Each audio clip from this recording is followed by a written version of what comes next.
So, is it ready? All right. So to start off, might I ask you, what is something that's wrong about these pictures? Could anybody identify like the main problem with each of these photos? The kids. Yeah, it's basically that they're kids, right? And that's not allowed. Kids aren't allowed to gamble. Now, I'm hoping that we can agree that things like this, like an arcade, is similar to gambling, and maybe it would like make somebody kind of enticed to go towards gambling, but that's not what I'm here to argue about today. Some would call something like this the modern arcade.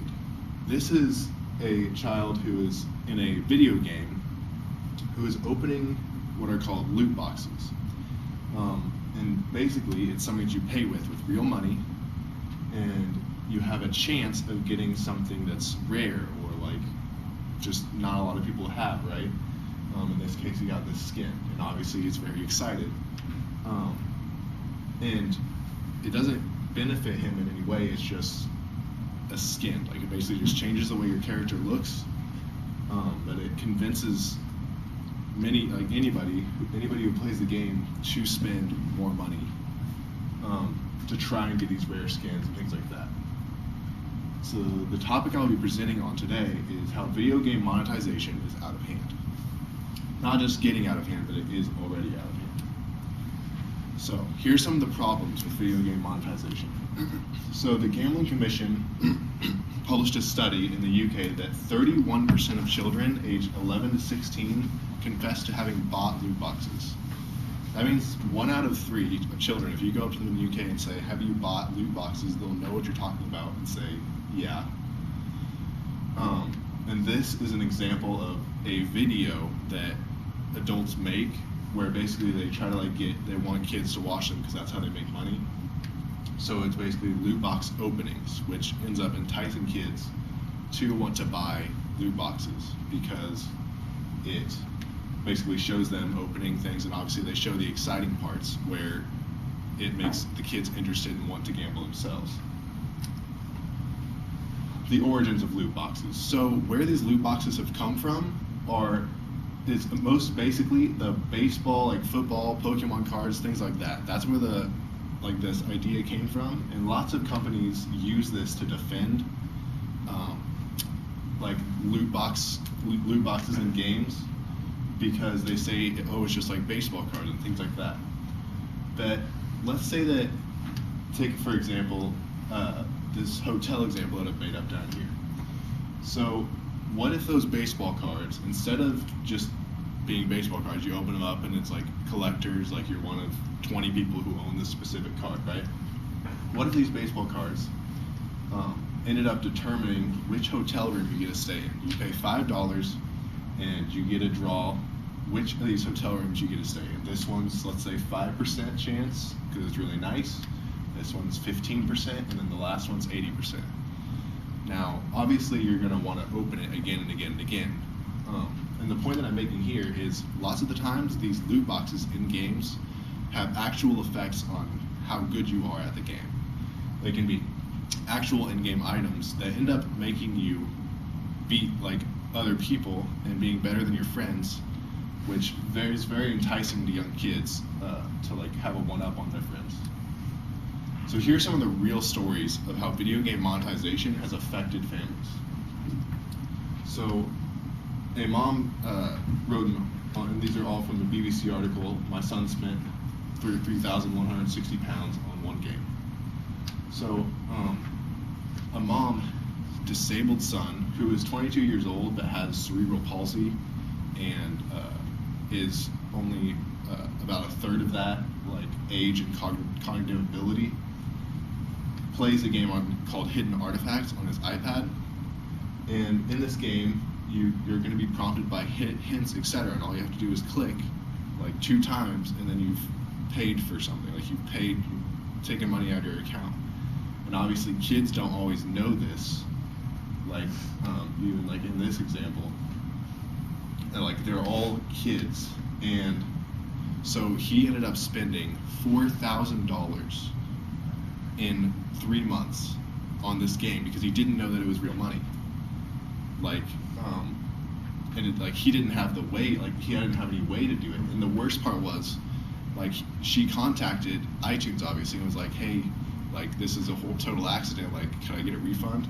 And they said they couldn't do anything about it, but to ask the game company, and the game company just didn't respond to her at all. So she did not get a refund for the $4,000 that was basically just taken from her. So then the next story is a 5-year-old autistic son who accidentally spent $400 on a mini golf king game. I'm almost certain that both of these are just free games, that obviously the way that lots of mobile apps, we've played mobile apps recently, is they try to get you to like spend money on things in the game.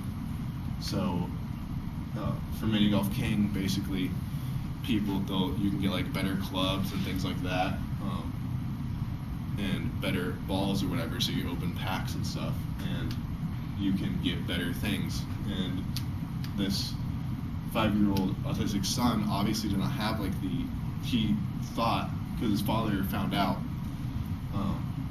and he told him, he was like, so why did you like spend all this money? Like, because he knows that he's not supposed to do it. And the kid immediately like started bawling because he didn't know that it was real money. He just thought that it was the money that he was earning in game. He couldn't make that connection. And then here's one that lots of people can relate to, and that's 15-year-old kid spends $1,200 on Fortnite,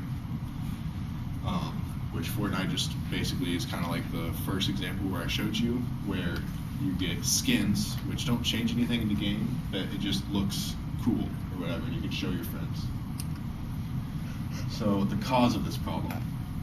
So one of the causes of this problem is the fact that games now have this live service model, where basically instead of you pay $60 for a game and then you get the game and you just get to play it, they now have to find ways to continue to like add on to the game, continue to develop the game, so that they can come out with new content. And the way that they fund that is through things like loot boxes. That's how they continue to get money to continue to develop. So then, two, there's a lot of pressure from investors to make a lot of money, because people who invest in companies are worried about the money. They aren't worried about the games. They need the games to make money, which that causes companies to be greedy. And most of the time, it hurts the company's like reputation, but they don't care. As long as they continue to make money, then they're going to continue to do that. For example, this is an article on Activision, who develops Call of Duty. So the company counted 316 million engaged gamers compared to 345 million a year ago. But the revenue landed at $1.3 billion compared to the $1.1 billion that executives had predicted. So even the executives couldn't have predicted how successful some of these loot box systems had been. Obviously, it made them $1 billion. Most of us could not imagine how much $1 billion is. And through millions of users, if they just buy one loot box, then they're making probably $2 off of every one of them. So the final point for the cause is that professional psychologists help make monetization as attractive as possible and entice the target audience, even if it is kids. They will actually involve psychologists, like people who know how minds work, in order to try to make them convincing and try to get people to buy these loot boxes, which obviously is very, very questionable if you're having psychologists make something to try to sell to kids, and it's a game of chance or gambling. And then here's a quote by Gabe Zeikerman, who's an expert in gamification and people's addiction to technology. It is literally exactly a slot machine. They are all based on the same basic fundamental behavior pattern. When people cannot predict how much they're going to get, they often get very focused and fixated on it, and want to do it over and over again past the point of rationality. Solution. So what do we do now? So the first solution is that many YouTubers who have hundreds of thousands of subscribers are trying to have their fan bases cancel pre-orders, which are basically like you spend $10 and Walmart will say, okay, we'll have a copy of the game for you when the game comes out. And game companies use this to make some extra stuff right before the game comes out, and oftentimes it is loot box systems and things like that. The second point is by switching to subscription-based monetization schemes. And basically we all know, like, kind of there's subscription things out there like newspapers, magazines, things like that.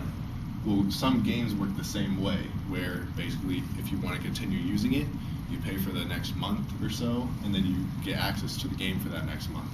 While some people don't like this, it is better than the game of chance where you try to trick kids into spending money on loot boxes. And then finally, the one that I encourage all of you to support the most is trying to support political moves to ban or regulate loot boxes. There are many different articles, and there's much concern about by political figures over this subject, and that are trying to like start getting some action started, and they're putting some support behind.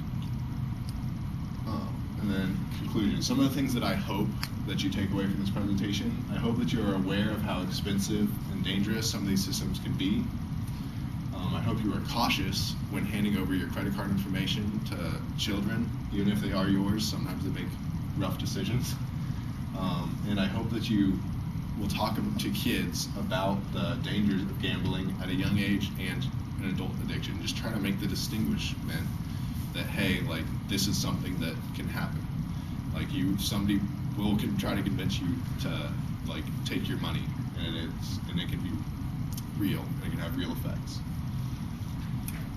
There my work started, and now I'm ready if we're doing questions.